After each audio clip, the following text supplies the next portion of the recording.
16번째 시간입니다. 하나님의 전사 다윗이라는 제목으로 말씀드리겠습니다. 오늘의 본문은 다윗이 온 이스라엘의 왕이 된 후에 행한 중요한 일 두 가지를 말씀합니다. 하나는 예루살렘을 탈환하여 수도로 삼았다고 하는 것이고, 다른 하나는 블레셋의 침공을 퇴치했다라는 것입니다. 먼저 다윗이 예루살렘을 탈환하여 수도로 삼은 사실에 관하여서 오늘 본문 6절에서 16절까지 기록하고 있습니다. 그 당시 예루살렘은 여부서 족속이 거주하고 있던 난공불락의 요새였습니다. 여부스는 노아의 증손자요 함의 손자요 가나안의 아들입니다. 그러므로 여부서 족속은 고대 때부터 가나안에 거주하던 족속이었습니다. 아브라함 때에는 하나님을 섬기던 살렘 왕 멜기세덱이 예루살렘을 다스렸습니다. 세월이 흐르면서 예루살렘은 주변의 가나안 족속들처럼 우상을 섬기는 땅이 되었습니다. 그래서 하나님께서 그 땅을 하나님을 섬기는 땅으로 회복하시기 위하여 이스라엘 백성들에게 주시겠다고 500년 전에 아브라함에게 주셨던 약속을 모세에게 다시 주셨습니다. 모세가 하나님께 받은 약속은 이러합니다. 출애굽기 3장 8절입니다. 하나님께서 모세에게 말씀합니다. 내가 내려가서 그들을, 이스라엘 백성들이죠, 그들을 애굽인의 손에서 건져내고 그들을 그 땅에서 인도하여 출애굽하게 하여 아름답고 광대한 땅, 젖과 꿀이 흐르는 땅, 곧 가나안 족속, 헷 족속, 아모리 족속, 브리스 족속, 히위 족속, 여부서 족속의 지방에 데려가려 하노라고 말씀합니다. 여기에 여부서 족속이 포함되어 있습니다. 그 약속을 이어받은 여호수아가 이스라엘 백성들을 가나안 땅으로 인도하여 정복 전쟁을 치릅니다. 그때 예루살렘, 그러니까 여부서지요, 예루살렘 왕과 함께 아모리 족속의 5 왕들이 연합하여 이스라엘 군대에 대항합니다. 그 결과는 이스라엘의 대승이었습니다. 여호수아 10장에 기록되어 있습니다. 하지만 예루살렘의 남쪽 비탈까지만 점령하고 여부서 족속의 본부 요새인 시온 산성은 점령하지 못했습니다. 그 시온 산성이 예루살렘입니다. 여호수아 15장 63절에 이렇게 기록합니다. 예루살렘 주민 여부서 족속을 유다 자손이 쫓아내지 못하였으므로 여부서 족속이 오늘까지 유다 자손과 함께 예루살렘에 거주하니라. 오랜 기간 동안 여부서 족속들이 거주하고 있던 난공불락의 요새인 예루살렘을 마침내 다윗이 정복했다고 하는 것이 오늘 본문입니다. 다윗이 예루살렘을 정복한 이유를 2가지로 들 수 있겠습니다. 첫째는 가나안 땅의 중앙에 위치해 있는 예루살렘의 타 민족이 버젓이 살고 있는 것은 이스라엘의 수치요 하나님의 수치가 되기 때문이었습니다. 하나님께서 아브라함과 모세에게 약속하신 대로 예루살렘은 반드시 탈환해야 할 하나님의 땅이었습니다. 온 이스라엘의 왕이 된 다윗이 부여받은 과업도 가나안 땅 전체를 하나님께 바치는 것이었습니다. 다윗은 그 과업 가운데 난공불락의 요새인 예루살렘을 점령하여 하나님께 바치는 것을 첫 과제로 삼은 것입니다. 다윗의 믿음이 돋보입니다.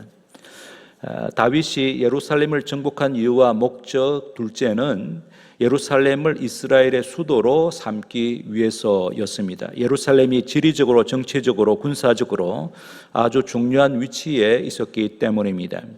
여부서 족속이 거주하고 있던 예루살렘은 산들과 깊은 골짜기로 둘러싸여 있고 해발 770m나 되는 고원지대에 위치해 있기 때문에 외부의 침입을 방어하는 데 천혜의 조건을 갖춘 곳이었습니다. 더욱이 예루살렘은 이스라엘의 중앙에 위치해 있습니다. 그 당시 이스라엘의 가장 막강했던 유다 지파는 남부 헤브론을 거점 성읍으로 삼았습니다. 나머지 11지파는 북부의 기브온이나 요단강 동편의 마하나임에 기반을 두었습니다. 그러므로 이스라엘을 통합하기 위해서는 제3의 성읍으로 수도를 옮길 필요가 있었습니다. 그래서 다윗이 선택한 성읍이 예루살렘이었습니다. 그러나 예루살렘을 정복하는 것은 만만치 않은 일이었습니다. 앞서 말씀드린 대로 예루살렘이 천혜의 요새였기 때문입니다. 수백 년 동안 여부수 족속이 평안히 거주할 수 있었던 것은 천혜의 요새였을 뿐만 아니라 그 높은 곳까지 수로를 만들어 물을 공급할 수 있었기 때문입니다. 예루살렘 동편 기드론 골짜기에 기온샘이 있는데 그 샘에서 솟아나는 샘물을 지하 수로를 통하여 성 안으로 물을 길어 올릴 수가 있었습니다. 그래서 전쟁이 발발하면 여부수 사람들은 성 밖으로 물을 길러 나가지 않아도 되었습니다. 지하 수로를 통하여 얼마든지 물을 공급받을 수 있었기 때문입니다. 그러니 다윗의 군사들이 예루살렘을 침공할 것이라는 소식을 들은 여부수 주민들은 다윗을 조롱했습니다. 6절, 오늘 보면 6절입니다. 왕과 다윗이죠. 다윗 왕과 그의 부하들이 예루살렘으로 가서 그 땅 주민 여부수 사람을 치려하며 그 사람들, 여부수 사람들이 다윗에게 이르되 내가 결코 이리로 들어오지 못하리라. 맹인과 다리 저는 자라도 너를 물리치리라. 이렇게 말했습니다. 장애인들도 능히 다윗의 군대를 물리칠 수 있을 것이라고 장담한 것입니다. 다윗이 먼저 정탐꾼을 보내어 공격 루터를 탐사한 것으로 보입니다. 그래서 찾은 것이 물을 깃는 곳이었습니다. 그 8절에 보면 너희들이 물 깃는 대로 올라가라 라고 말하고 있죠. 기온의 샘물을 성 안으로 끌어들이는 데 사용했던 지하수로를 발견한 것입니다. 그 지하수로로 병사들을 성 안으로 잠입하게 하여 성문을 열었고 대기하고 있던 군사들이 성 안으로 들어가 여부수 사람들을 섬멸한 것으로 보입니다. 1838년에 미국의 로빈슨이 이 수로를 발견했고 1867년에 워렌이 수로로 내려가는 통로를 발견했다고 합니다. 그 후로 이 수로의 이름을 워렌 터널이라고 합니다. 워렌 터널은 기온샘으로부터 성 안의 터널 입구까지의 총 길이가 69m이고 깊이가 41m인데 이 터널은 기온샘에서부터 물을 공급하는 터널, 수직 터널, 수평 커브 터널, 계단 터널, 터널 입구로 구성되어 있습니다. 역대상 11장을 보면 여부수 사람을 치는 자에게 군대 장관이 되게 하겠다고 다윗이 약속합니다. 그랬더니 요압이 앞장섰습니다. 요압이 게릴라 부대를 이끌고 워렌 터널을 통과하여 성 안으로 잠입한 것으로 추측할 수 있습니다. 그래서 예루살렘 산성을 점령했습니다. 다윗이 약속한 대로 요압이 이스라엘 군대의 총사령관이 되었습니다. 그리고는 성을 더 튼튼히 쌓아서 다윗성이라고 이름을 붙였습니다. 9절이죠. 헤브론에서 예루살렘으로 수도를 옮겼다라는 뜻입니다. 거기서 33년간 다윗이 온 이스라엘을 다스렸습니다. 10절을 보면 만군의 하나님께서 다윗과 함께 계시니 다윗이 점점 강성해졌다고 합니다. 나라가 부강해졌다는 뜻입니다. 11절에서는 두로왕 히람이 다윗의 집 궁전을 짓는 데 크게 협력했다고 기록합니다. 12절에서는 다윗이 함께 하신 하나님의 은혜를 알게 되었다라고 기록합니다. 13절에서 16절까지에는 다윗이 예루살렘에서 얻은 처첩들과 그들 사이에서 난 자녀들에 관하여 기록합니다. 다윗의 가문이 크게 번성했다는 뜻입니다. 온 이스라엘의 왕이 된 후 즉시 한 일 두 번째는 다윗이 블레셋을 퇴치한 사건입니다. 17절에서 25절까지 기록하고 있습니다. 하나님께서 아브라함과 그의 자손에게 가나안 땅을 기업으로 주실 것이라고 약속하셨습니다. 모세에게도 같은 약속을 주셨습니다. 모세의 후계자 요수아와 그와 함께 이스라엘 백성들의 1차적인 사명은 약속의 땅 가나안을 정복하는 것이었습니다. 그런데 가나안을 정복하기 위하여 50년간 숱한 전쟁을 했지만 정복하지 못한 땅들이 많이 남아 있었습니다. 그 가운데 블레셋 족속의 땅들도 있었습니다. 여호수아 13장 1절에서 3절입니다. 여호수아가 나이 많아 늙음에 여호와께서 그에게 이르시되 너는 나이가 많아 늙었고 얻을 땅이 매우 많이 남아 있도다. 이 남은 땅은 이러하니 블레셋 사람의 모든 지역, 이 블레셋 사람의 모든 지역이라고 쓰고 있죠. 지역과 거술 족속의 모든 지역, 곧 애굽 앞 시올 시내에서부터 가나안 사람에게 속한 북쪽 에그론 경계까지와 또 블레셋 사람이 나오죠. 블레셋 사람의 다섯 통치자들의 땅, 곧 가사 족속과 아스돗 족속과 아스글론 족속과 가드 족속과 에그론 족속과 또 남쪽 아위 족속의 땅과 이렇게 기록하면서 가나안 땅에 아직 정복해야 할 땅이 많이 남아 있다라고 말씀을 합니다.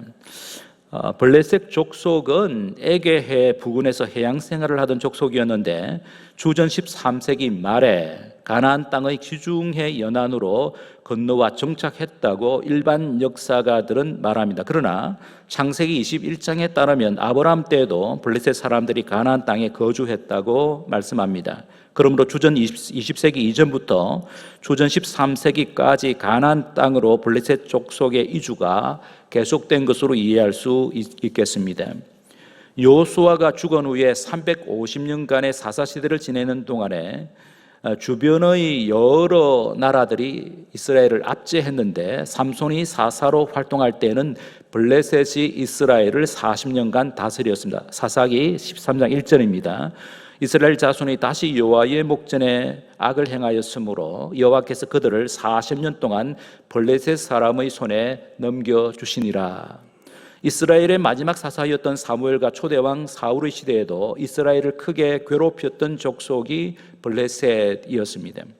사무엘이 이스라엘의 지도자로 다스리기 시작할 때에 온 이스라엘을 미스바로 모이게 하여 금식하며 회개했습니다. 그 소식을 들은 블레셋이 이스라엘을 침공합니다. 그때 백성들이 블레셋 사람들을 두려워하여 사무엘에게 이 위기에서 구해주기를 하나님께 기도해달라고 부탁합니다. 사무엘의 기도에 하나님께서 응답하셔서 큰 기적을 베푸셨습니다. 그 기록이 사무엘상 7장 10절에서 14절에 되어 있습니다. 사무엘이 번제를 드릴 때에 블레셋 사람이 이스라엘과 싸우려고 가까이 오매 그날에 여호와께서 블레셋 사람에게 큰 우레를 발하여 그들을 어지럽게 하시니 그들이 이스라엘 앞에 패한지라.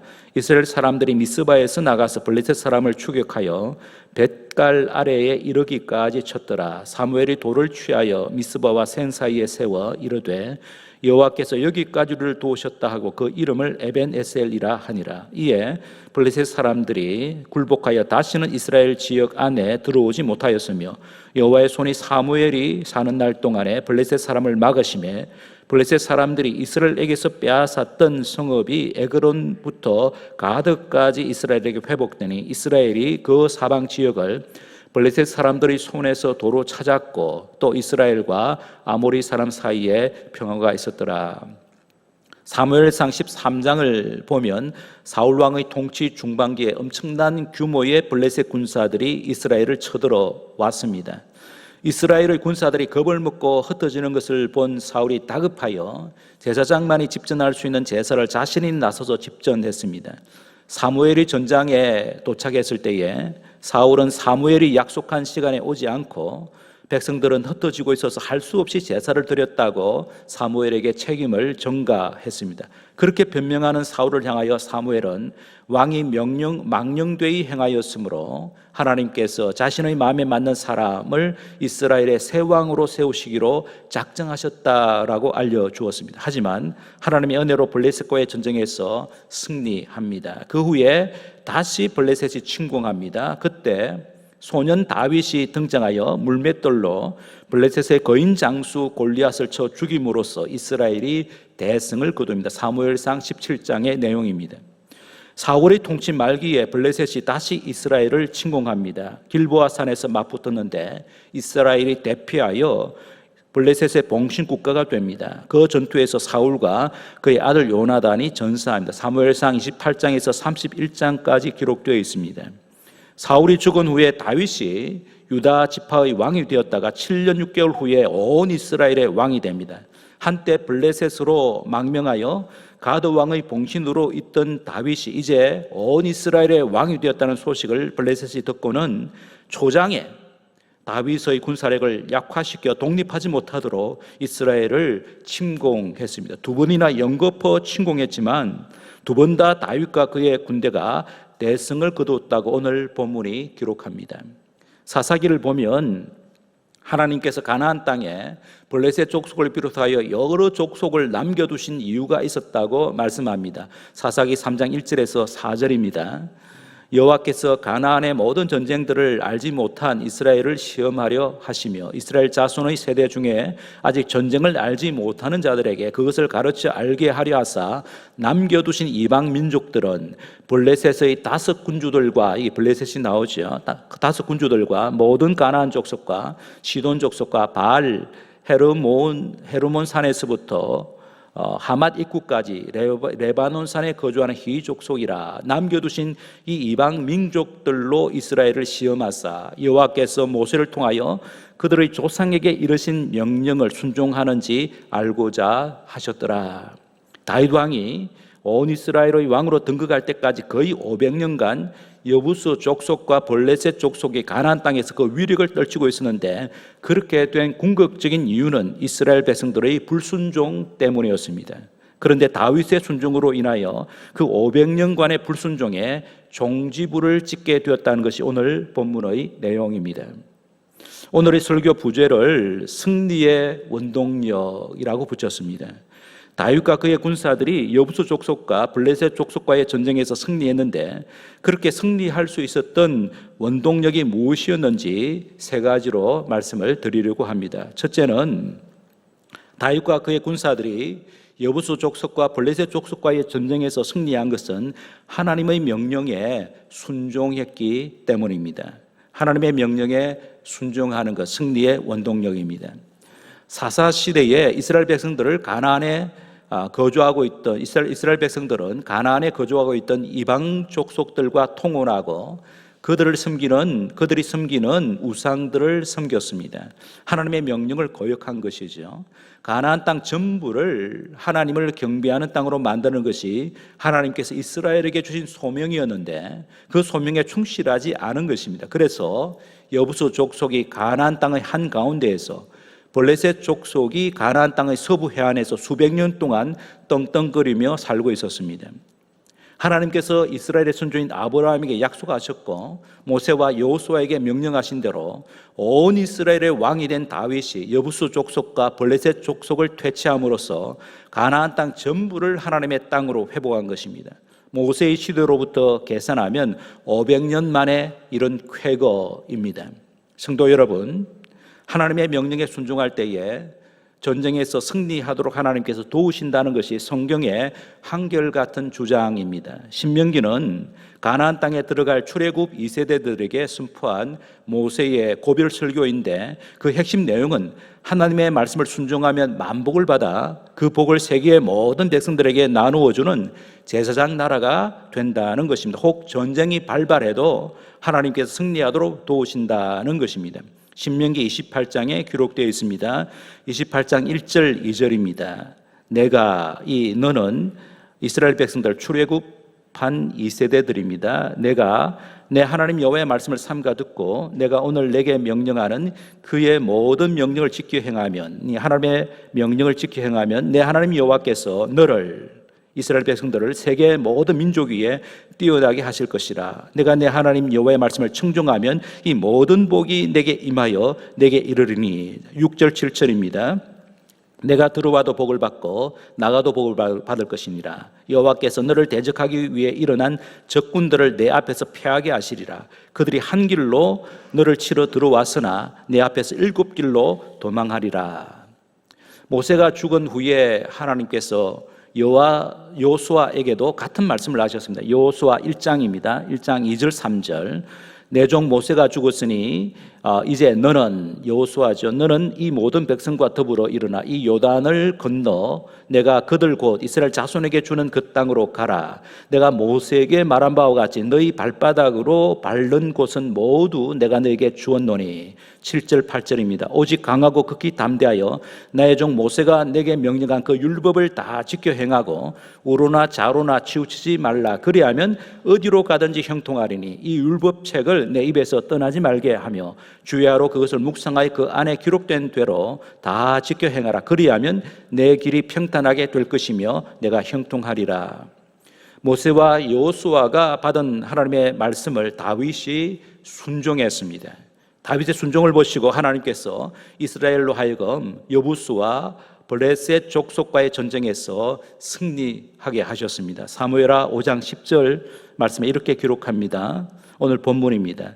만군의 하나님 여호와께서 함께 계시니 다윗이 점점 강성하여 가니라. 여기 만군의 하나님이란 전쟁에 능하신 하나님이라는 뜻입니다. 하나님께서 함께 하시면 그 어떠한 전쟁에서도 승리한다라는 뜻입니다. 다윗과 그의 군사들이 점점 더 강성하게 된 것은 하나님께서 함께 하셨기 때문입니다. 그런데 하나님께서 누구와 함께 하실까요? 하나님의 말씀에 순종하는 자입니다. 우리가 하나님의 말씀을 순종하지 않을 때에도 하나님께서 우리를 떠나시지는 않습니다. 대신에 슬퍼하시고 안타까워하십니다. 우리가 계속 불순종하면 하나님께서 징계하십니다. 징계하시는 목적은 하나님의 말씀에 순종하는 자로 회복하시기 위함입니다. 그러므로 하나님의 뜻은 분명합니다. 하나님의 말씀에 순종하는 우리가 되는 것이죠. 그래야 하나님의 백성다운 백성입니다. 다윗이 그랬습니다. 가나안 땅을 하나님의 땅으로 회복하라는 하나님의 명령에 순종했습니다. 그렇게 순종한 다윗에게 하나님께서 함께 하셔서 두 족속과의 전쟁에서 승리하게 하셨습니다. 하나님의 명령에 순종하는 것이 승리의 원동력입니다. 둘째로 다윗의 잘 훈련된 군사들이 하나가 되어 전투에 임한 것도 승리의 원동력이었다고 할 수 있습니다. 앞서 말씀드린 대로 먼저 여부수 족속을 치는 자에게 군대 장관이 되게 하겠다고 다윗이 약속했는데 요압이 앞장섰습니다. 하지만 요압과 함께 전쟁에 참전한 군사들의 헌신과 협력이 없었다면 승리하지 못했을 것입니다. 그래서 역대상을 보면 여부수 족속을 섬멸한 사건을 기록한 역대상 11장 4절에서 9절에 이어 곧바로 11장 10절부터 12장 40절까지 다윗의 용사들의 이름과 행적을 길게 열거하고 있습니다.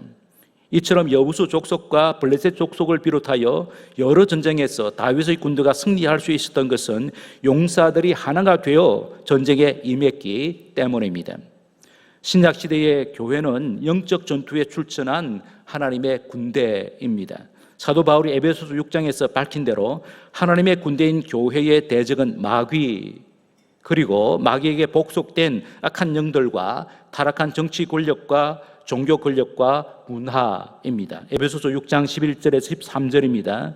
마귀의 간괴, 마귀가 성도와 교회의 주적입니다. 마귀의 간괴를 능히 대적하기 위하여 하나님의 전신갑주를 입으라. 우리의 씨름은 혈과 육을 상대하는 것이 아니요 통치자들과, 이게 마귀에게 복속된 자들입니다. 통치자들과 군세들과 이 어둠의 세상 주관자들과 하늘에 있는 악의 영들을 상대함이라. 그러므로 하나님의 전신갑주를 취하라. 이는 악한 날에 너희가 능히 대적하고 모든 일을 행한 후에 서기 위함이라. 사도 바울은 성도와 교회가 악한 세력들과의 영적 전투에서 승리하려면 성도 개개인은 물론 교회가 하나님의 전신 갑주를 입어야 한다고 합니다. 하나님의 전신 갑주 가운데 가장 탁월한 무기는 하나님의 말씀입니다. 그러므로 성도와 교회는 대장 되신 주님을 바라보며 하나님의 말씀을 붙잡고 함께 하나가 되어 전진할 때에 하나님께서 승리하게 하십니다. 영적 전투는 선한 군대와 악한 군대의 싸움임을 잊지 말아야 합니다. 선한 군대인 성도와 교회는 주님 안에서 하나가 되어야 합니다. 그래야 영적 전투에서 승리할 수 있습니다. 그래서 예수님께서 세상을 떠나시기 전에 제자들에게 서로 사랑하라라는 새 계명을 주셨습니다. 서로 사랑함으로써 하나가 된 교회는 사망의 권세까지도 제압합니다. 성도의 하나됨이 승리의 원동력입니다. 셋째로 오늘 본문에서 승리의 원동력으로 가장 돋보이는 것은 기도입니다. 두 번이나 연겁 후 블레셋 대군이 이스라엘을 침공했습니다. 그때마다 다윗이 하나님께 여쭈었습니다. 기도했다는 뜻입니다. 다윗의 기도에 하나님께서 어떻게 싸워야 할지 전술을 명확하게 가르쳐 주셨습니다. 그로써 두 번 다 완벽하게 승리할 수 있었습니다. 오늘 보면 17절 18절에 보면 블레셋이 대군을 끌고 이스라엘을 침공합니다. 19절을 보면 다윗이 기도하고 하나님께서 응답하셨습니다. 사무엘하 5장 19절 우리 함께 읽도록 하겠습니다. 읽겠습니다.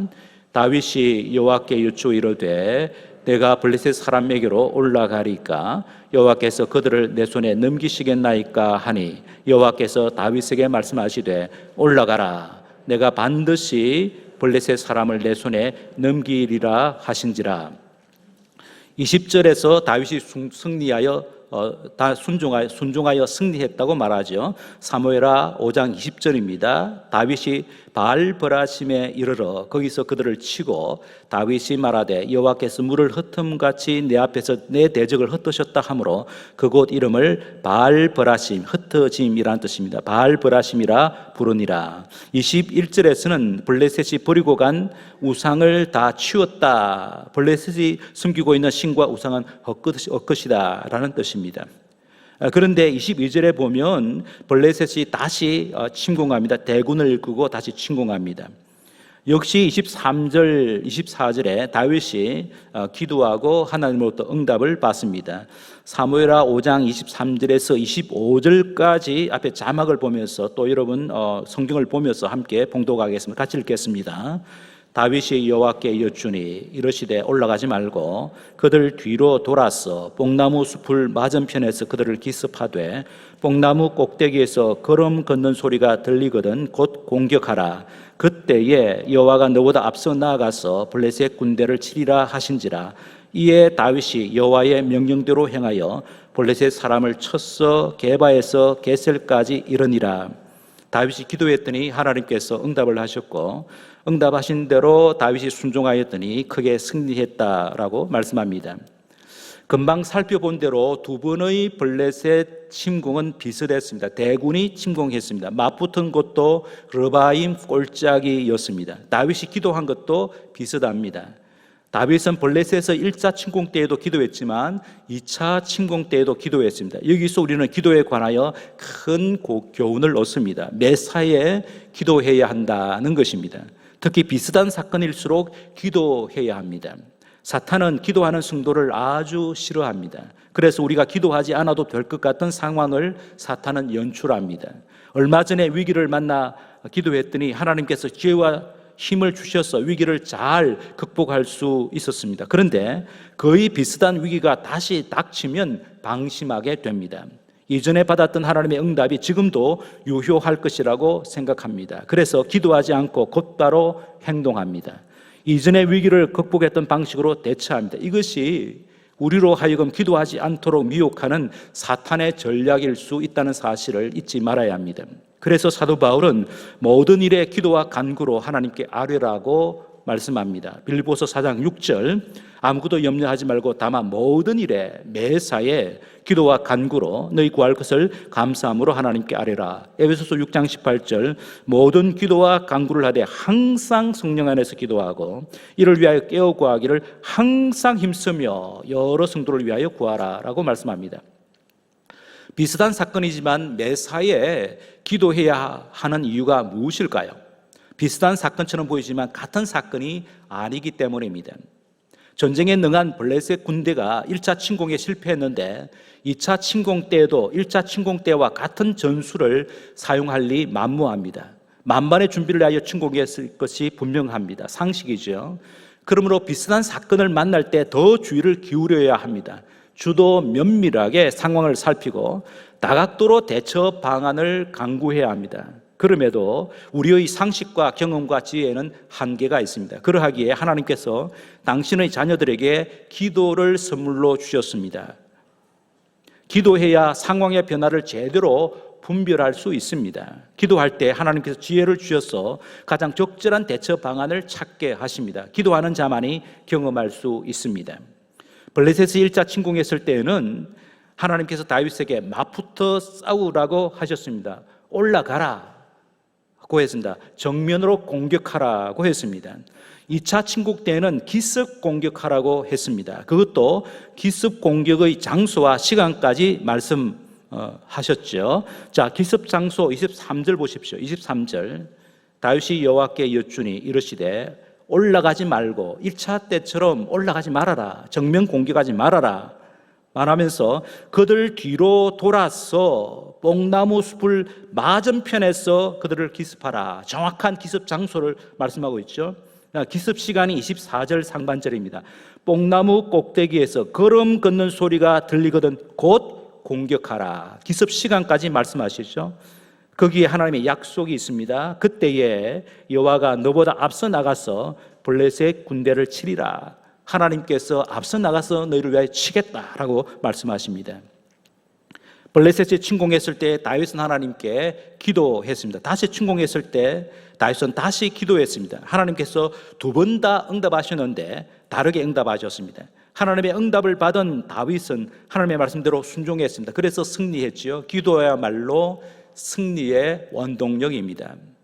우리도 이런저런 위기를 만납니다. 그때마다 기도해야 합니다. 기도할 때 믿음으로 기도해야 합니다.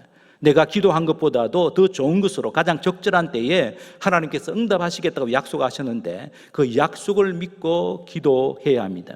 위기를 만날 때만 기도하는 것이 아니라 모든 일에 항상 기도해야 합니다. 쉬지 말고 기도해야 합니다. 쉬지 말고 기도하려면 우리의 노력만으로는 안 됩니다. 우리 안에 내주하고 계시는 성령님을 의지해야 합니다. 성령님께서는 우리의 기도를 돕기 위하여 우리 안에 내주해 계십니다. 그래서 사도 바울은 우리에게 성령 안에서 기도하라고 권면합니다. 사람이 숨을 쉬지 않고 사는 것이 불가능하듯이 성도는 기도하지 않고 사는 것이 불가능합니다. 그러므로 매사에 항상 성령 안에서 기도해야 합니다. 그래야 매사에 항상 승리할 수 있습니다. 매사에 항상 기도하는 자라야 겸손한 자입니다. 기도하는 겸손한 자는 하나님의 크고 놀라운 은혜를 누립니다. 그리고 기도 응답의 크고 놀라운 은혜를 받았으면 그 은혜를 이웃에게 나누어야 하죠. 이것이 성도가 살아내야 할 가장 기본적인 삶이라고 할 수 있겠습니다. 야고보서 4장 6절입니다.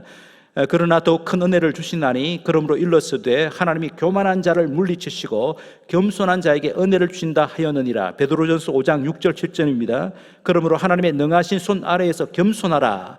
때가 되면 너희를 높이시리라. 너희 염려를 다 주께 맡기고 기도하라는 뜻이죠. 이는 그가 하나님께서 너를 돌보심이라. 승리하는 삶의 원동력으로 세 가지를 말씀드렸습니다. 첫째는 하나님의 명령에 순종하는 것입니다. 둘째는 주님 안에서 믿음의 형제들과 한 마음으로 협력하는 것입니다. 셋째는 매사에 기도하는 것입니다. 그러면 만군의 하나님께서 우리와 함께 하셔서 우리에게 날마다 승리를 안겨주십니다. 한 주간도 우리 형제들과 함께 말씀과 기도로 승리하는 저와 여러분 되시기를 주님의 이름으로 축복합니다. 말씀을 생각하면서 하나님의 말씀대로 순종하겠습니다. 하나님의 명령에 순종하겠습니다.